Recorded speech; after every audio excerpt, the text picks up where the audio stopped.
Cette transmission est extrêmement importante pour éviter des ruptures, pour éviter que finalement tout l'art de nos pays parte parce qu'il n'aura intéressé personne ou qu'il n'aura été à la portée de personne, et puis que dans 100 ans on vienne pousser des cris pour dire on veut la restitution de nos pièces.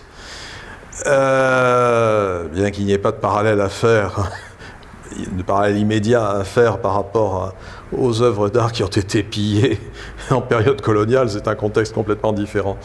Mais le réflexe risque d'être le même, de dire finalement si on veut voir de belles choses, il faut aller les voir ailleurs, alors qu'elles auraient pu être là. J'ai eu la chance de naître dans un milieu familial assez cultivé, qui s'intéressait beaucoup à l'art d'une façon générale. Nous avons connu depuis notre enfance des personnes comme le peintre Ibn Ndiaye, qui était un ami de mon père, un ami de jeunesse de mon père, ou dans une moindre mesure, mais il était également connu, le peintre Papé Bratal, qui avait été un des filleuls, si j'ose dire, d'un de mes oncles à Tivaouane.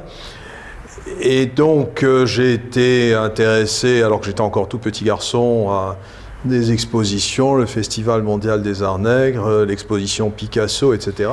Et puis après, quand j'étais encore étudiant en droit, donc juste une vingtaine d'années, j'ai une amie qui est venue faire des recherches à Dakar pour une thèse de doctorat qu'elle faisait à la Sorbonne sur l'esthétique des artistes sénégalais.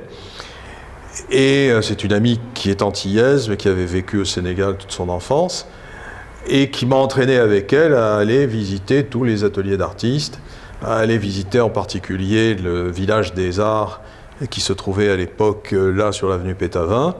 Et c'est comme ça que je me suis retrouvé plongé dans cette autre génération d'artistes avec lesquels j'ai sympathisé. Il y en a certains dont j'ai gardé l'amitié jusqu'à présent depuis cette époque-là. J'ai commissairé, pour employer ce mot affreux, ma première exposition. J'avais 22 ans et c'était au club Antilles-Guyane qui était là où est maintenant le Soramon. Et on avait fait une exposition collective des artistes du village des arts.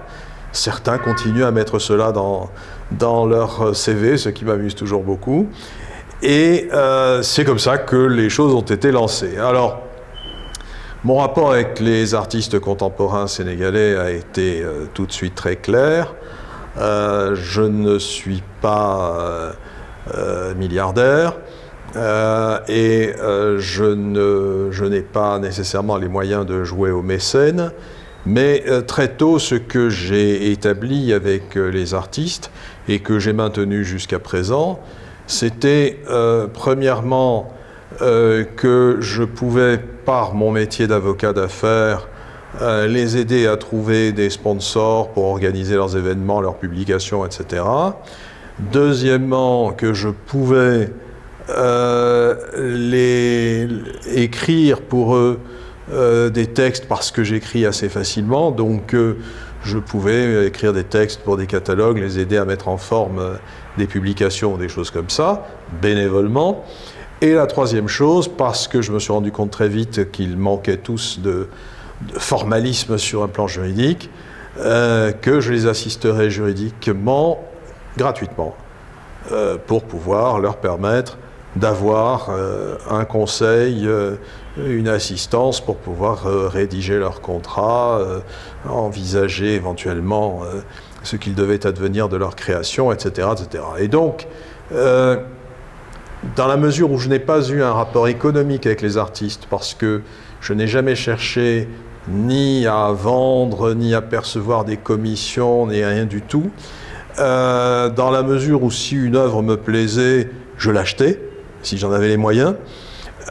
J'ai toujours eu un rapport très sain avec les artistes. Et alors après, on aime ma personnalité, on ne l'aime pas, c'est un deuxième aspect, mais personne ne peut me reprocher de m'être servi de quoi que ce soit ou de qui que ce soit pour pouvoir avancer.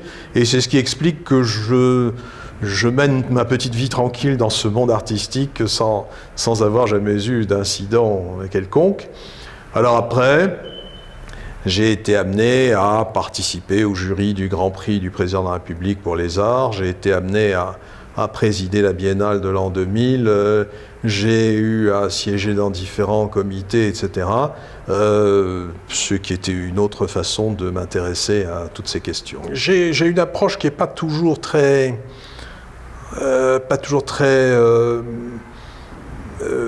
positive de l'école de Dakar. En ce sens que, évidemment, ce que je vais dire surtout en quelques phrases est nécessairement caricatural, mais c'était bien souvent de l'art sur commande, de l'art qui était stipendié par les pouvoirs publics. Il fallait plaire, il fallait aller dans le sens du discours politique ambiant, et ça n'a pas fait de l'art libre, ce qui me paraît complètement incongru. Pour moi, l'art est libre, sinon ce n'est plus de l'art. Et je suis un peu tenté de dire que pour moi, arrivé à certains niveaux, ce n'était plus de l'art. Il y a eu des individualités qui se sont détachées de cela et qui ont suivi leur propre route. Certaines de ces individualités ont pu percer et développer leur talent. Et je pense à quelqu'un comme Iban Ndiaye ou quelque chose comme ça. D'autres, en revanche, ont disparu complètement. C'est assez pathétique de prendre connaissance des catalogues des grandes expositions qui étaient organisées par l'État du Sénégal à travers le monde art sénégalais d'aujourd'hui et de voir que les 4/5 des artistes qui sont dedans nous sont totalement inconnus aujourd'hui et nous ne savons absolument pas ce qu'ils sont devenus. Parfois nous découvrons à de grandes stupéfactions qu'ils sont encore vivants. Mais la génération suivante, qui elle est partie de rien, si j'ose dire, parce que on était dans des périodes dites d'ajustement structurel où finalement l'art n'avait plus vraiment sa place et où chacun a dû se faire sa propre place au soleil. Pour moi, ça a été une période beaucoup plus intéressante et qui a donné des artistes beaucoup plus intéressants parce que ce sont des artistes qui étaient libres et qui ont fait ce qu'ils avaient envie de faire.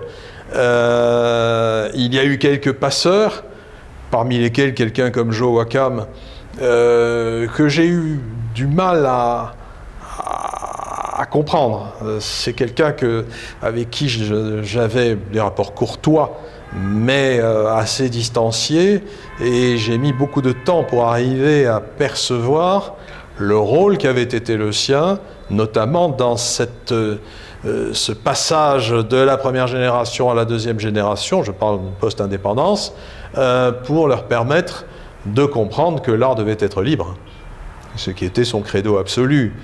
Et à partir de là, nous avons un foisonnement d'artistes qui sont beaucoup plus percutants, qui ont beaucoup plus de personnalité, beaucoup plus d'identité, et qui, à mes yeux, sont beaucoup plus intéressants. Alors, est-ce parce qu'eux aussi ils correspondent à l'époque que moi j'ai connue,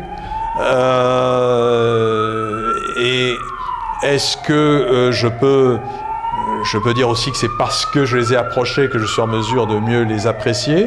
C'est possible. Oui, donc cette génération a été particulièrement foisonnante et particulièrement intéressante. Alors, il y a des choses que j'ai aimées, il y a des choses que j'ai pas aimées, il y a des choses que j'ai aimées tardivement, des choses que je n'ai plus aimées ensuite. Qu'importe.